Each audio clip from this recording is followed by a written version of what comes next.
भाऊबीजेच्या दिवशी मनसे आणि ठाकरे बंधूंचे सर्व नेते यावेळी उपस्थित होते। मनसे अध्यक्ष राज ठाकरे आणि उद्धव ठाकरे पुन्हा एकदा एकत्रित आले। राज यांची सख्खी बहीण जयजयवंती ठाकरे आणि देशपांडे यांच्या घरी भाऊबीज पार पडली। जयजयवंती यांनी राज आणि उद्धव ठाकरे यांना औक्षण केलं, तर राज ठाकरेंची मुलगी उर्वशी हिनं अमित ठाकरे आणि आदित्य ठाकरे तेजस ठाकरे यांचं सुद्धा औक्षण केलं।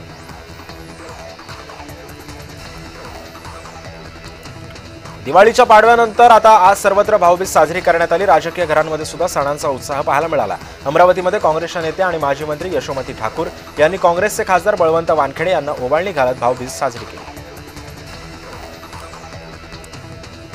चित्रा वाघ आणि प्रसाद लाड यांनी भाऊबीज साजरी केली आहे। यावेळी चित्रा वाघ लाड यांच्या घरी आल्या होत्या। त्यांनी सर्वांना भाऊबीजेच्या सुद्धा शुभेच्छा दिलेल्या आहेत। भाऊबीजेच्या सणानिमित्त मंत्री भरत गोगावले यांना मतदारसंघातील आदिवासी महिलांनी ओवाळले।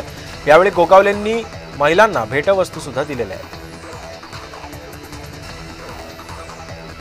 मंत्री प्रताप सरनाईक यांनी शरद पवार यांच्या सिल्वर ओक या निवासस्थानी जाऊन त्यांची भेट घेतली। ही भेट केवळ दिवाळीच्या शुभेच्छा देण्यासाठी होती अशी माहिती सरनाईक यांनी दिलेली आहे।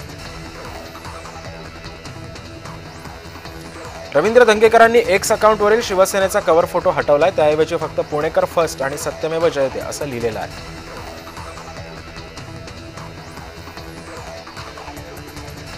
दरम्यान रवींद्र धंगेकरांच्या आरोपांना एकनाथ शिंदेचा छुपा पाठिंबा आहे की काय अशा चर्चा सुरू झाल्यात। मी माघार घेणार नाही, एकनाथ शिंदे माझ्या पाठीशी आहेत, माझी अकालपट्टी करतील असं वाटत नाही अशी एक्सपोज सुद्धा धंगेकरांनी केली। मुरलीधर मोहोळ यांनी धंगेकरांच्या आरोपांवर प्रतिक्रिया दिली आहे। आरोप करणाऱ्यांना चावी देणारं कुणी वेगळं असेल तर राज्यस्तरावर आमची महायुती आहे।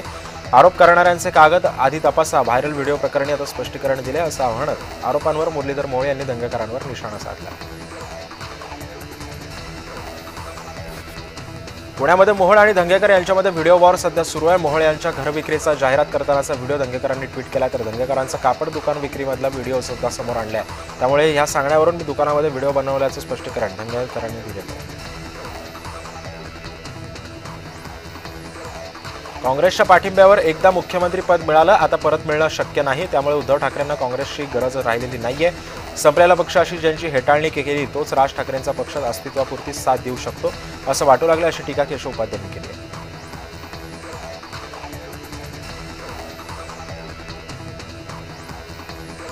भंडारा शहर आणि बेला परिसरामधील 150हून अधिक जणांनी आमदार नरेंद्र बोंडेकर यांच्या उपस्थितीमध्ये शिवसेनेमध्ये प्रवेश केला। आगामी स्थानिक स्वराज्य संस्थांच्या निवडणुकांच्या पार्श्वभूमीवर या प्रवेशामुळे पक्षाची ताकद अधिकच वाढणार आहे।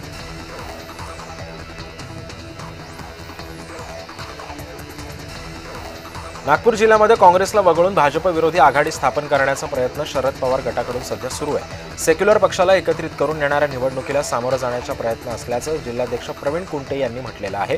त्यामुळे आता येणाऱ्या निवडणुकीमध्ये नागपूर जिल्ह्यामध्ये महाविकास आघाडीमध्ये शीतयुद्ध सुद्धा पाहायला मिळण्याची शक्यता आहे।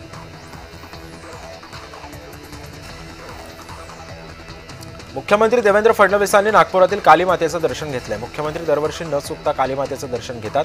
यावेळी त्यांनी सर्वांना सुख शांती समाधान लाभो अशी प्रार्थना सुद्धा केलेली आहे।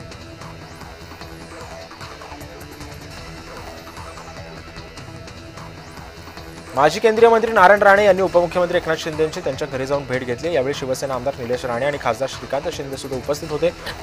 दोघांनी एकमेकांना दिवाळीच्या शुभेच्छा दिलेल्या आहेत।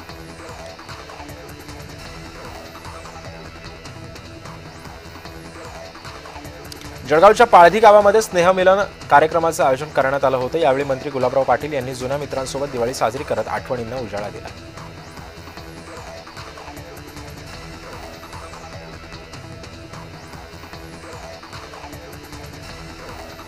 स्थानिक स्वराज्य संस्थांच्या निवडणुकांच्या अनुषंगानं आता राजकीय डावपेचांना सुरुवात झाली आहे। नगराध्यक्ष पदाच्या उमेदवार निवडीसाठी राजकीय पक्षांच्या हालचालींना वेग आलाय। भाजपकडून इच्छुक उमेदवारांची यादी तयार करण्याचं काम सध्या सुरू आहे।